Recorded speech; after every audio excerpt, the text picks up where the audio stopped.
What is going on? She's just deleted her Twitter. She's getting called out because it was exposed, because an interview got After Caitlin Clark completely exposed her on a league-wide scale, the Indiana Fever president is thrown into total chaos. Hour by hour, the backlash grows, leaving everyone stunned at the intensity of the criticism. I'm not joking when I say this. Something's gone weirdly wrong. Like, we literally hired a freaking Chronically Online. But wait, this isn't just about one press conference or a viral clip. The story runs much deeper, far more complex than it seems. And I have every single detail. Said before, and I will say it again. Stephanie White, Amber Cox, Kelly Crosscroft, the Indiana Fever president, they were not ready. Now, Christine Brennan in her book confirmed. The WNBA and the Indiana Fever did not realize what they were about to get themselves into with drafting Caitlin Clark, because the popularity they weren't prepared for and didn't see. Fans of Caitlin Clark are speaking out after the Indiana Fever's front office took a shocking misstep. Suddenly, the team president is publicly criticizing the rookie who has been packing arenas and turning the WNBA into must-see TV. Kelly Kroskoff's comment struck a completely tone-deaf note, leaving her fan base stunned. She compared Clark to Apple, an unusual metaphor that felt more like referencing the iPhone case than the iPhone itself. Let's be real, because of Caitlin, the Fever are relevant. Her talent is what keeps national cameras rolling and merchandise flying off the shelves. Yet, instead of recognizing her impact, top executives seem determined to downplay it. Fans didn't take it lightly. Social media erupted, calling out the comment with blunt, unfiltered criticism. And then, just like that, Kroskoff disappeared overnight. Her old account vanished. Without a word, no apology, no explanation, just gone. It seemed like an attempt to let the storm die down, but for Fever fans and the internet at large, it's already too late. Mistakes like this don't get forgotten. Stephanie White, every single solitary move that you make is going to be scrutinized. Welcome to... You know someone's feeling the heat when they disappear from social media in the middle of a scandal. That's exactly what happened with the Fever's president, Kelly Kroskoff, after her. Now infamous Apple comment about the team went viral, completely backfiring. The public reacted instantly. As soon as the clip spread, Caitlin Clark's supporters swarmed like bees, tearing into Kroskoff for trying to reduce Clark, the real driving force behind the WNBA's current spotlight, to a mere brand metaphor. By Friday night, Kroskoff had wiped her account clean. Gone. No explanation, no apology, no attempt to salvage the situation. And honestly, no PR statement could have carried the same weight as that sudden silence. Fans weren't just disappointed, they were furious. We're talking season ticket holders and loyal supporters who've stuck with the Fever through tough seasons, only to watch the front office fumble the moment they'd been waiting for. And this came on the heels of weeks of silence about Clark's treatment on the court, game after game. Referees seemed to ignore her, letting opponents push and shove without consequence. Now, even the team president struggles to recognize her impact without bringing up a brand. Clark's fans saw right through it, and Kroskoff's disappearance only confirmed their suspicions. This wasn't just bad publicity, it's a serious trust issue sparked by the front office itself. Next up, Sophie Cunningham. But before we dive in, if you believe Caitlin is being targeted on purpose, hit that like button. Drop a comment if you think these brand references are completely off base. And don't forget to subscribe. Things are about to get even more intense. I was a ref. I know I would mess up all the time. Yeah. Like, I'm not saying that your job is easy, but when it is a simple call right in front of your face multiple times, what are you doing? Being San Francisco tomorrow, you're on the Las Vegas Strip. What can the Las Vegas expect from Sophie? Oh, you know what? I'm just gonna be me. I don't go in there trying to predetermine anything. I'm dialed in. I need to focus on hitting my shots, making sure I'm executing the schemes right. I'm not focused on the extracurricular activities. And you know what? During that, it was just part of the game. I think the refs had a lot to do with that. It was a build-up for a couple of years now of them just not protecting, the star player of the WNBA. And so at the end of the day, I'm going to protect my teammates. That's what I do. And I'm a team. Sophie Cunningham has proudly taken on the role of Caitlin Clark's unofficial bodyguard, the self-proclaimed vice president of try that on our court and get dropped. And when that speaks, the league listens. On the premiere episode of her podcast, Show Me Something, Sophie went completely off script. Her raw, unfiltered rant felt like it belonged on a Netflix drama. She wasn't just calling out. Opponents, everyone who underestimated Caitlin Clark's impact on the WNBA came under fire. Her words were sharp. You're literally dumb, not once, not twice, but 3 times. The clip went viral across TikTok, YouTube, and X, instantly turning into a catchphrase. And make no mistake, Sophie knew exactly the storm she was stirring. But she's not just talk. This is the same Sophie who body-checked a Connecticut Sun player into next week after Clark took an elbow to the face. Being ejected didn't faze her. I'm going to defend my teammates. Do it, she said. Yet, the story doesn't stop there. Sophie didn't just call out bad officiating or opponents. She turned her sights on her own team, the Indiana Fever. She claims that some of the real resentment toward Caitlin Clark comes straight from the locker room. Close insiders are calling her podcast a declaration of war. The tension isn't just in the headlines, fans have felt it too.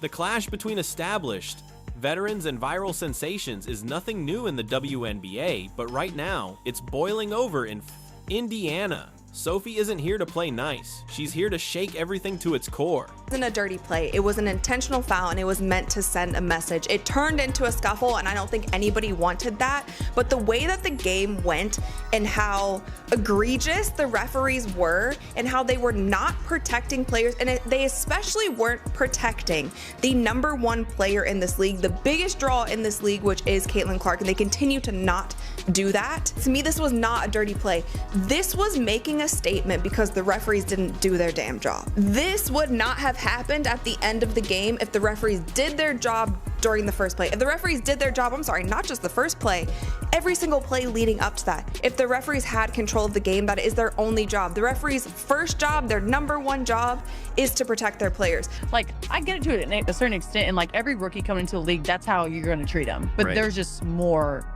I get it. Rookies often face rough treatment when they enter the league. But with Caitlin Clark, it's different. Let's be blunt. She's being targeted on the court. Elbows, body checks, even eye. Gouges happen and the referees stay silent. Imagine if Steph or LeBron got hit like that in the first hit. NBA, there would be suspensions, breaking news alerts, and endless discussion. Yet in the WNBA, the abuse continues unchecked. Take the May 24th Fever versus Liberty game as an example. Natasha Cloud slammed into Clark at the center, shoulder to shoulder, during a tight game. The referees watched and did nothing. Clark, palms raised, silently questioned the call. Meanwhile, the Liberty bench cheered as the buzzer sounded. Sophie Cunningham wasn't holding back either. She muttered under her breath, as frustrated as anyone watching the play. And she's right, Clark is dealing with more than just normal competition.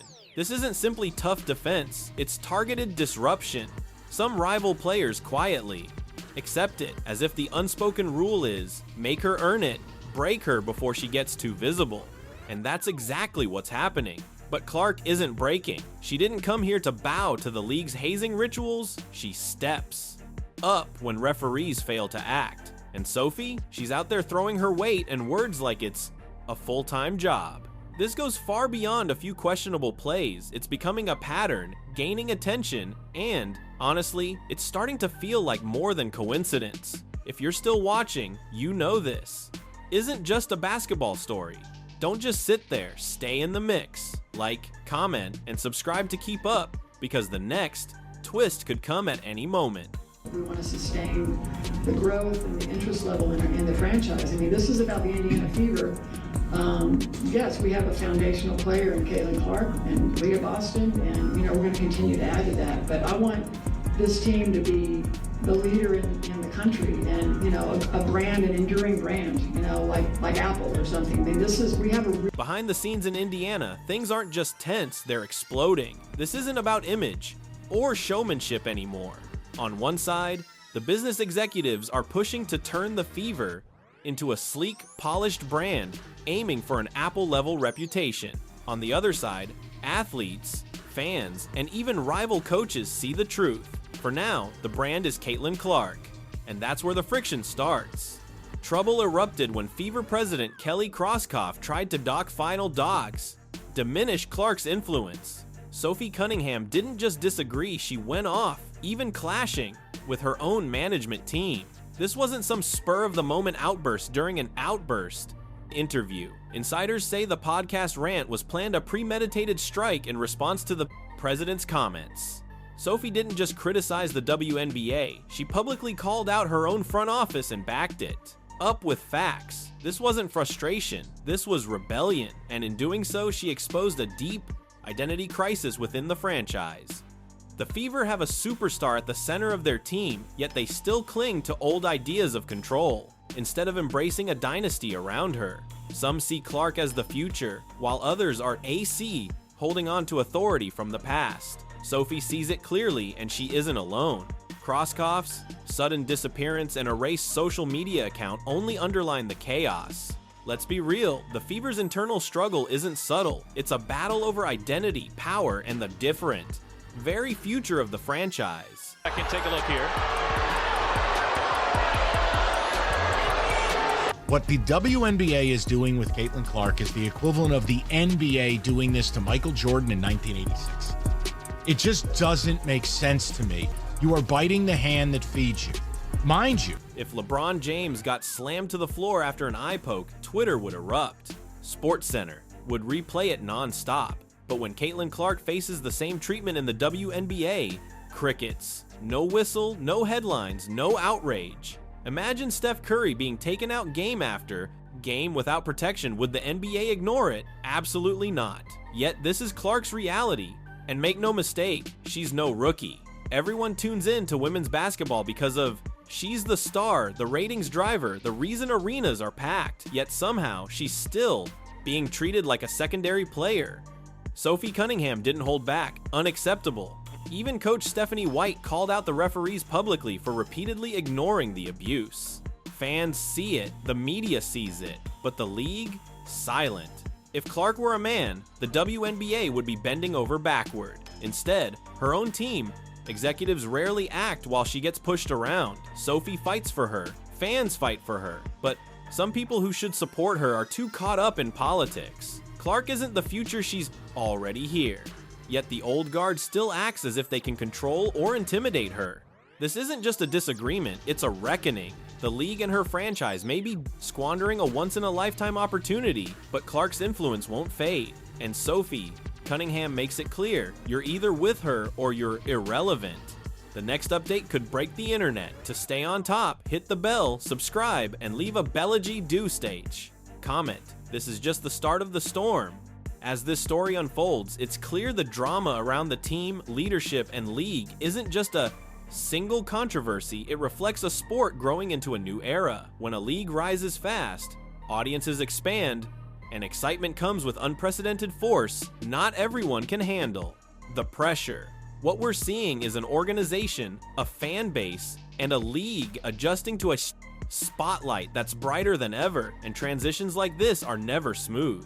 One thing remains constant, the passion of the fans and the determination of players continue to drive the sport forward. Every debate, every viral clip, every unexpected twist proves just how invested people are in the growth, presentation, and protection of the game. These tensions aren't setbacks, they're signs of progress. They push teams to reflect, leaders to rethink, and the league to build stronger systems for the future. Every clash of opinions, from social media to interviews, shows the shared commitment to DRS, evolving the sport. Strong reactions and intense scrutiny are part of a league expanding in real time. Growth is never easy. It requires change, patience, and the courage to face discomfort. These moments reveal what needs fixing and what should be strengthened. The connection between athletes, fans, and the public has never been stronger, fueling a powerful shift in women's sports. Amid all the noise, the heart of the story is still the game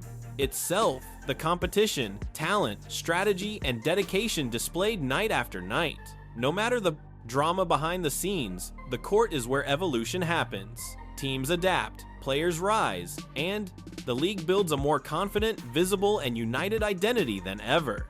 Today's challenges are shaping tomorrow's victories, and every moment on the court contributes to the legacy being written. This chapter may be ending, but the story is far from over. New developments, performances, and surprises will continue to shape the narrative. Bree go. League in motion refuses to stagnate, and the momentum we're seeing is just the beginning.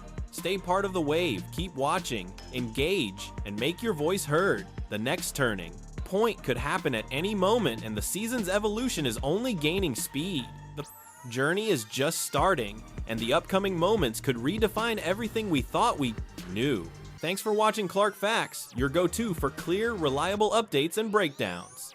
If you liked this video, hit that like button and share your thoughts in the comments. Don't forget to subscribe and turn on notifications so you never miss an update. Stay tuned, bigger stories are coming your way.